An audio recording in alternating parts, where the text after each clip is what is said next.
세가명 수많은 악의 이야기를 단 한 명의 가수가 살아갑니다. 내 이름은 아니 로트 네빌. 3년째 살아있는 사람을 뺏으면 됐다. The radio drama never dies. 물론 닥쳐. 유사표에서 적어내.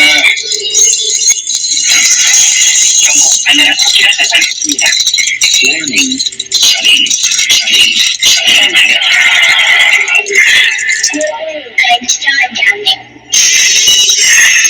Coming soon. 레지던트 아플. Ghost Pictures. 중국의 가장 위대한 사상가 놀자. 그의 명성은 공자를 압도했고 맹자를 물로 보았다. 장자의 무의자 연설은 인간이 놀고 먹을 때 가장 행복하다는 그의 무의 도식설을 표절한 것이다.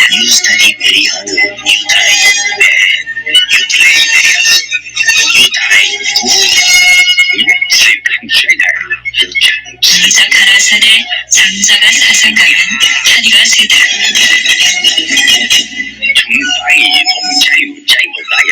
하지만 그는 일본어가 단 한 권의 소설도 남기지 않았기에 그의 사상은 진날 제자인 목자, 자자, 하자에 의해 집대성되었으니 그것이 바로 놀경이다.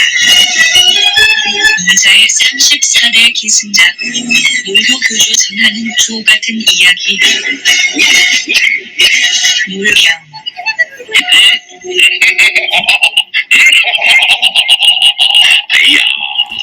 도서 출판 유영원.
형사재판의 경우는 결과가 중요합니다. 그런데 절차는 아무도 모른다라는 점에서 어떤 절차를 취해야지만이 죄 지은 사람에게 죄를 정확하게 벌을 주고 죄 없는 사람에게 대해서는 자유롭게 한다라는 것에 대해서는 방법이 없습니다. 법에는 결과에 대한 정의적 관점은 명확하나 절차를 모르기 때문에 불안정한 절차적 정의다라고 말합니다. 이거는 전문적인 용어입니다. 불안정한 절차적 정의. 전문적인 용어예요. 그렇지만 결과와 과정, 절차로 명확하게 알 수 있는 공정한 게 있습니다. 이제 예전에 베스트셀러였기도 했지만 누가 내 케이크를 잘랐을까? 그 책이 힌트인데요. 케이크를 자르는 방법입니다. 케이크를 자르는 방법에서 누가 어떻게 자르는 것이 결과든 절차든 공정하고 정의적 방법으로 자를 수 있을까에 대한 논의가 있거든요. 우리 모두가 똑같이 나눠 갖는 과정을 어떻게 만들냐라는 것입니다. 해결 방법은 무엇일까요? 우리 모두가 똑같이 과정이나 결과가 하나의 흐트러짐도 없이 공정하게 나눠 갖는 것입니다. 어떻게 이거를 잘라야 되는 것일까요? 여러분한테 묻는 것입니다. 한번 생각을 해 보십시오.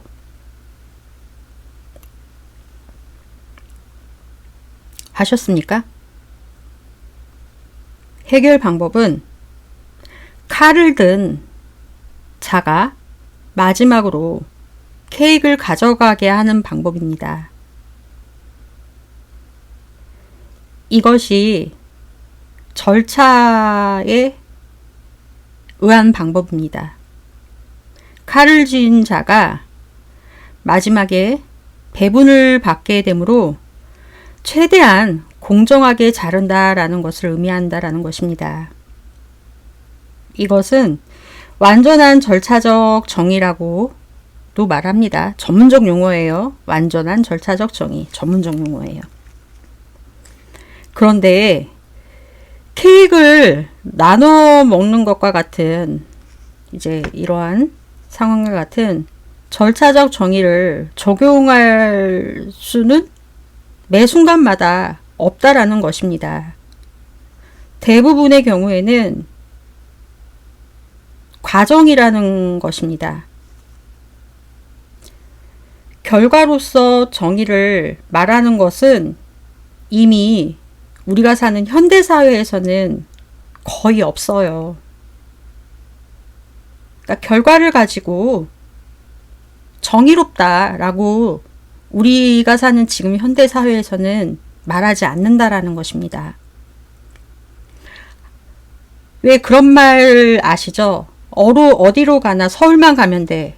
이거는 정의롭지 못한 속담이에요. 이 속담이 틀렸다는 게 아니라 결과만 도출하는 방법으로 봤을 때는 정의롭지 못하다는 것입니다.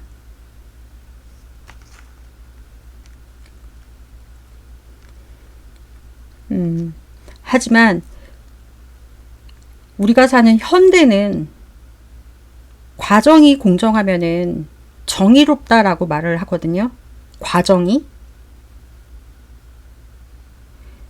이제 그것은 순수한 절차적 정의라고 말을 해요.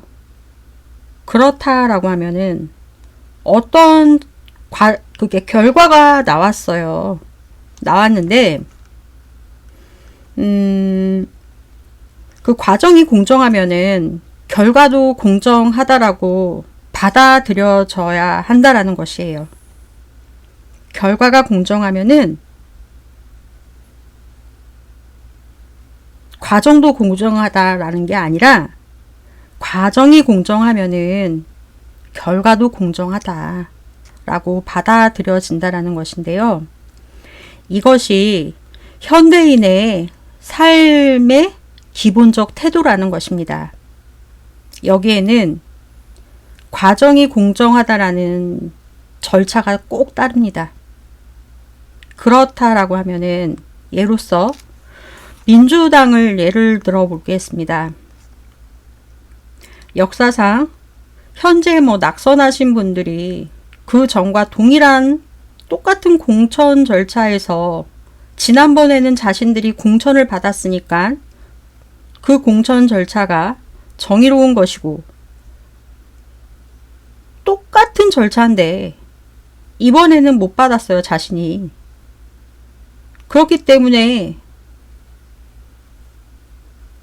부정의하다? 이건 뭐예요? 절차적 정의에 대한 기본적 동의가 없는 분들이라는 것을 드러낸 것입니다. 이런 분들은 법률을 다루는 곳에 있으면 절대 안 된다라는 것을 말씀드리는 것입니다. 이런 분들은 국회의원이라는 자리에 가시면 안 된다라는 것을 말하는 것입니다. 국회의원이 되면 안 됐던 분들이었던 것이에요. 국회의원이라는 자리는 절차를 만드는 자리예요. 철저하게 절차적 공정을 만드는 것입니다. 그러한 자리예요. 결과를 책임지는 자리가 아니다라는 것이에요. 국회의원이라는 자리는 순수한 절차적 정의에 온몸이 체화되어 있어야 될 줄 아는 사람이어야 된다라는 것이에요. 똑같은 절차로 움직이는데 그 결과가 자기에게 유리하면 정의롭고 불리하면 불이하다? 라고 말하는 것은 자체가 절차적 정의관이 아니라 실체적 정의관을 갖고 있는 분들이라는 것입니다. 그런데 역사적으로 보면은요, 이 김대중 대통령이 어린아이처럼 2번 운 적이 있어요. 혹시 아시나요? 뭐 영화를 보셨든지 시대적으로 당시를 경험하셨든지 기억하시는 분들 계시는지 생각 한번 해보셨으면 하는데요.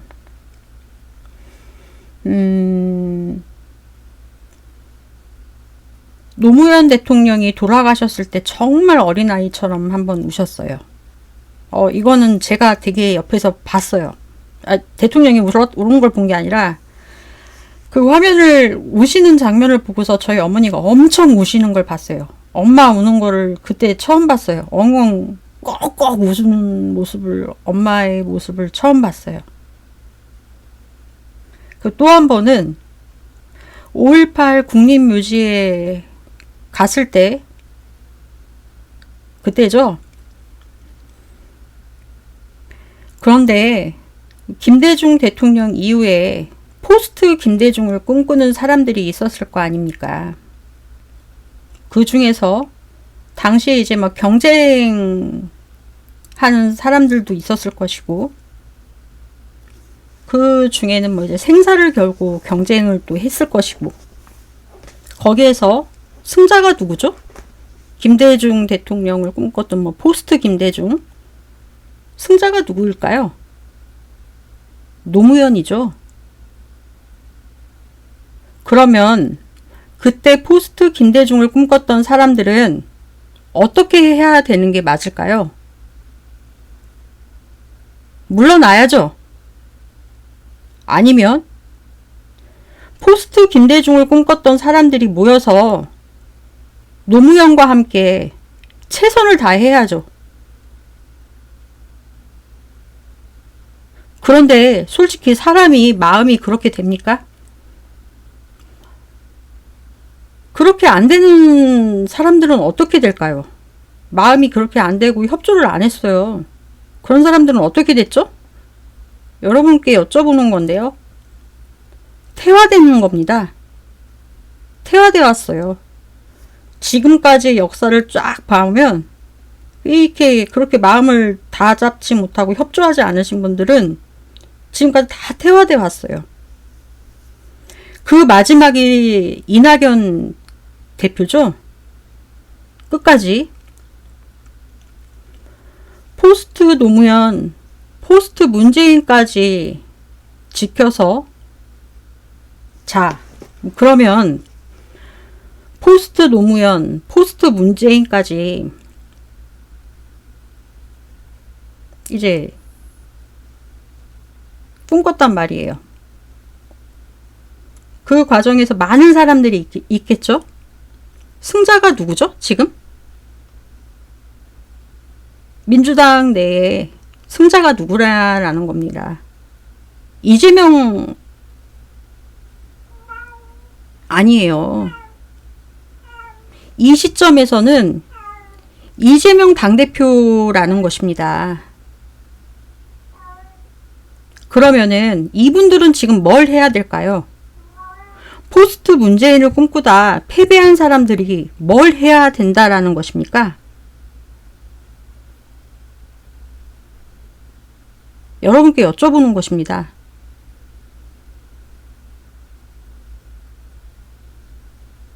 패배했잖아요. 그럼 뭘 해야 될까요? 사라지거나 이재명과 함께 가거나. 그런데 이분들이 이재명 대표님과 함께 가지 못하는 이유가 뭘까요? 이 부분은 이제 생각을 해봐야 되고, 훗날을 도모해야겠죠. 이재명 대표님과 함께. 자, 그러면 앞에 말씀드린 내용 중에 그렇지 못하는 이유가 무엇이냐? 이것입니다. 실체적 정의관에 사로잡혀 있기 때문이라는 것입니다. 그러니까 제가 봤을 때는 그렇다라는 것인데요. 저는 그렇게 결론을 내렸어요. 이분들은 사라져야 한다라는 것입니다. 절차적 정의관이 가장 빛나는 곳은 국회입니다. 대한민국의 전체 절차를 만드는 곳이 국회라는 것입니다. 그런데 본인 스스로가 절차적 정의관에 위배되는 사고관을 갖고 있다. 그럼 물러나셔야죠. 그런 분들이 너무 많이 나타나고 있다. 너무 비정상적인 것이 많이 나타나서 이런 희귀한 상황이 마치 불의한 것이 진리다라는 것처럼 보이는, 이걸 정확하게 보셔야 된다라는 것입니다. 그래서 이 타임에는 철학이 필요하다라는 것입니다. 철학적인 눈을 갖고 볼 줄 아느냐, 사고할 줄 아느냐라는 것이 필요하다라는 것입니다. 일상을 살아가면서 경쟁자에게 공정한 사람을 못 봤어요. 저 역시도 나와 경쟁하면은 공정할 수는 없을 거라고 생각을 합니다. 왠지 경쟁하는 사람에게는 좀 더 가혹하게 되잖아요. 사람 대 사람으로서. 하지만 그것을 뛰어넘어야 하죠. 지금 이제 기독교에서는 사순절, 오순절 기간이지만 뛰어넘는 거, 파스카를 해야 합니다.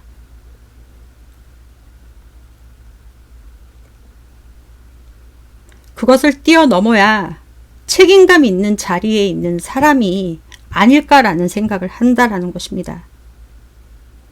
그리고 그런 자리에 만약에 제가 있다라고 한다라면은요, 배는 살짝 조금 아프기는 하지만 저는 제 자리를 지키려고 애를 쓰지는 않을 것 같아요.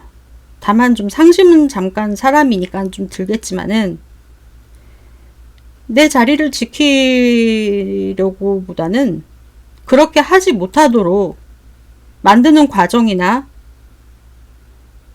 절차를 만들어서 안 좋은 결과가 나왔을 때 그 결과에 대해서 억울하지 않도록 상대를 배려해주는 제도를 만들기 위해서 노력하는 데 힘을 쓸 생각입니다. 그리고 힘을 유지하고 포스트 누구를 꿈꾸는 사람이기보다는 저는 그럴 것 같아요. 그런 차원에서 지금은 이재명의 시간입니다. 그럼 지금 이 상황에서는 공천이 탈락되면 더 좋을 것 같다라는 생각이 들어요. 오히려. 그래서 그분들께 말씀드립니다. 이 시간에 이재명 대표와 함께 민주당을 위해서 최선을 한번 다해보세요. 선거 기간에 최선을 한번 다해보셨으면 합니다. 그러면 시민들이나 당원들이 반드시 기회를 줄 겁니다. 반드시 줄 겁니다. 국민의힘과는 적용 방법이 달라요. 그분들은 태생적으로 뭐 일본 시대 때는 일본에, 미국 시대 때는 미국에, 뭐 이런 식으로 지금 시점에서는 우리 당에 유리한 사람이면 누구든지 데리고 오잖아요. 이런 식이잖아요. 하지만 뭐 국민의힘 경우에는 유일하게 내부적으로 성장한 사람이 한 분 있어요. 박근혜 씨 한 명뿐입니다. 그나마 유일하게. 나머지는 없어요. 국민의힘은 그냥 뭐 이식정당이에요. 이식정당. 민주당은 계승정당입니다. 이념적 대중체계를 갖춘 대한민국의 정치 역사상 유일한 첫 번째 계승정당입니다. 민주당은 우리나라에서 유일하게 성공한 정당이에요. 그만큼 고난도 존재하고 역경도 따르는 것이에요. 민주당은 국민의힘과 성장 방법도 다르고 여러 가지로 봤을 때 비교가 될 수가 없어요. 내부의 성장 인물도 그쪽은 만들지를 않아요. 국민의힘은 대중적 이념 정당이 아니다라는 것입니다. 원내 정당이라는 것입니다. 그래서 그 사람들은 조용해요. 정치 철학적으로 이걸 따져보면은요, 정당 체계를 크게 두 가지로 나누거든요. 원내 정당 체계냐, 대중 정당 체계냐라고 두 가지로 나뉘는데요. 정치 철학적으로. 원내 정당 체계는요, 의원들이 정당을 이끌어가는 것이에요. 쉽게 말하면은. 하지만 대중 정당 체계는 당원들이 중심인 것이에요. 근데 또 어떤 민주당 그 정신 나가신 분께서도 그러시더라고요. 민주당은 국민의 것이지 당원들의 것이 아니다. 라고 뭐 이렇게 말씀하시는 걸 들었는데, 이거 좀 공부 좀 하셨어야 될 것 같아요. 민주당은 당원 중심의 정당인 것입니다. 국민과 당원은 다른 것이에요. 의원 중심은 언제든지 외부에서 대표자를 데리고 와서 대표로 만들 수 있는 정당입니다. 하지만 민주당은 그것을 허용할 수가 없어요. 그게 안 되게 되어 있어요. 그러니까 내부에서 성장하려고 하면은 계승이 되지만 외부에서 데리고 와서는 계승이 될 수가 없다라는 것입니다. 내부에서 성장을 해야만 된다라는 것이에요. 민주당은. 지금은 이재명 대표의 시간이다. 온전히.